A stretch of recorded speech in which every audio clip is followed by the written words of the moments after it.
bu ñu mënee ren ak déwén dina xam ne lépp dëgg la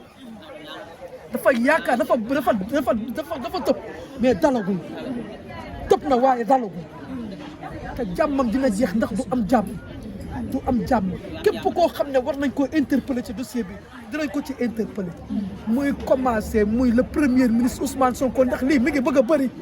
démb Colobane la tey Parcelles te amoon na Parcelles amaan na fi ñun dañu bëgg moom mu taxaw ci taxawaayu kër yi ñu wax ak waa direction HLM ni ñuy def ba falsifier kayitu këru jàmbur yi pour ñu am li kayitu kër di ko jaay di jaay nit ñi doole loolu dañuy interpeller ñun waa Parcelles Assainies premier ministre Ousmane Sonko mu wax ak waa HLM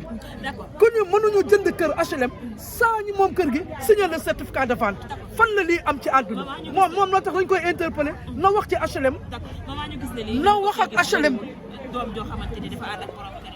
kenn demu fa àndul ak kenn bi muy dem HLM te kër gi mënuñu koo jaay te waa HLM dugaluñ ci seen loxo il faut HLM signer la seen acte de vente nga doog a dem Parcelles Assainies HLM mooy jaay kër buñ fi jaay HLM la nan la def ba am këyitu kër HLM te gisuñu famille bi moom kër gi loolu lan moom mooy lan dañu ne Ousmane Sonko la ñu ne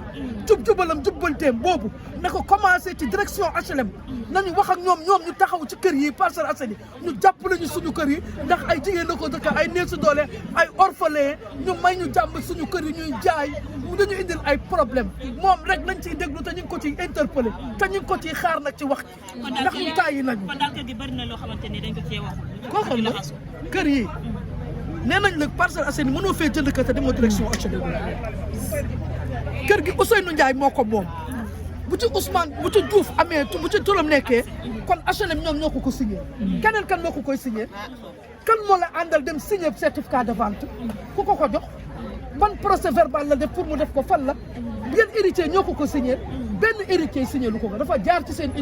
ñàkk jàng ñuy ay analphabète mu xam ne ñuy jànguñu mu yóbbu leen ci notaire dem ñu signé ko nga def leen a jaay kër gi loolu la def ci notaire la leen yóbbu ne leen kii moo ñu defal prêt pour ñu defar kër gi ñoom ñu ciy mag signé ko mu zappe ñi ci des ñi mineurs yi ci des ay 6 ans 7 ans ñu signé ko balal lañ leen laaj ba àdduna sosoo ba léegi ban mineur la ñu mën muy signé certificat d'hérédité buy jaay kër moom la ñu bëgg a xam ñun mineur buy jaay kër fan la am mineur bu am 7 ans fu muy jaayee kër fu muy signé papier bu ñuy jaay kër fan la am dañu ne nañu interpeller état du Sénégal mu wax ak ñii ci kër yii lii mi ngi bëgg a bëri mi ngi bëgg a sori mi ngi bëgg a ëpp te neexul dafa métti jël famille teg ci bitti dëkk ci sa kër baayu jàmbur te sa baay am kër tekkiwul dara mënoo doon sa baay doon na kër baayu jàmbur mënta ne